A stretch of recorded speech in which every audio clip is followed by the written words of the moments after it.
C'est un bonjour à tous ou bonsoir à tous, ça dépend à laquelle vous regardez cette vidéo. Premier petit débrief concernant la Copa América avec cette entrée en matière de l'Argentine face au Canada.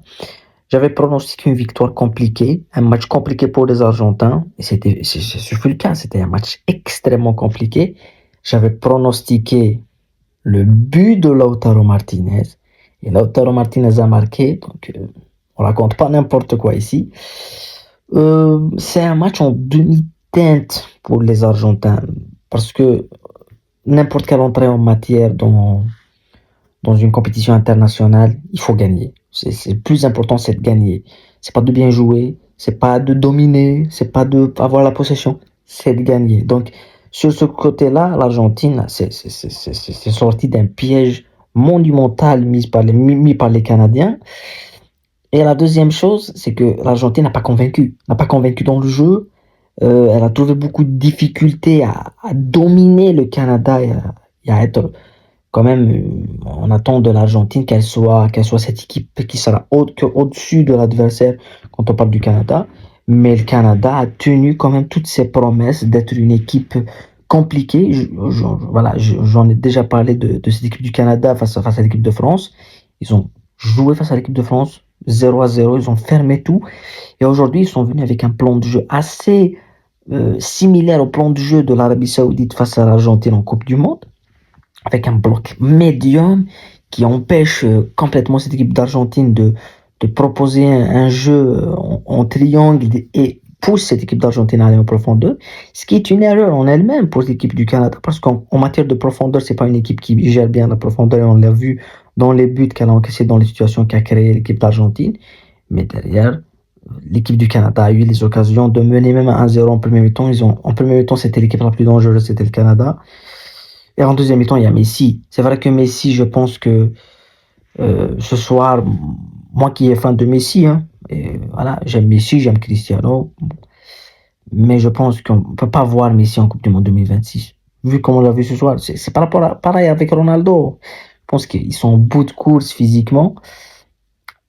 Les deux situations qui ratent Messi à 20 ans, pas à 20 ans, il y a 2 ans en Coupe du Monde, il les marqué.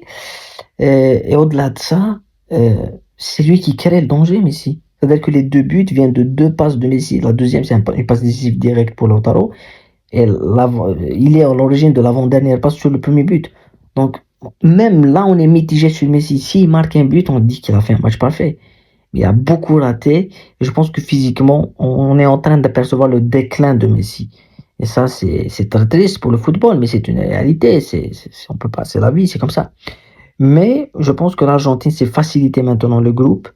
Prochain match face au Chili. Le Chili, c'est pas le Chili de Vidal, c'est pas le Chili de 2015-2016, c'est un Chili un peu amoindri.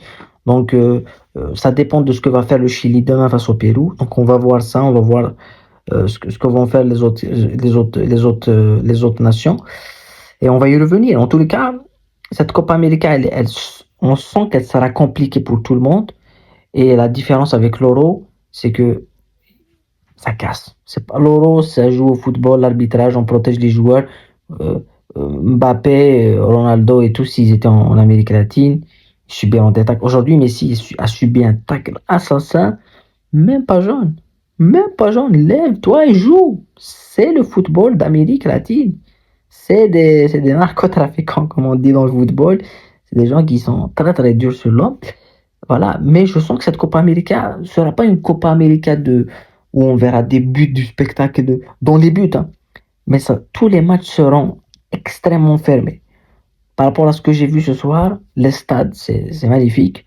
Donc on va attendre maintenant l'entrée en matière demain du Chili dans le même groupe, et après l'Uruguay, qui serait quand même un favori extrêmement attendu côté du Uruguay, le Brésil avec le nouveau sélectionneur, et la Colombie aussi, une équipe très très attendue.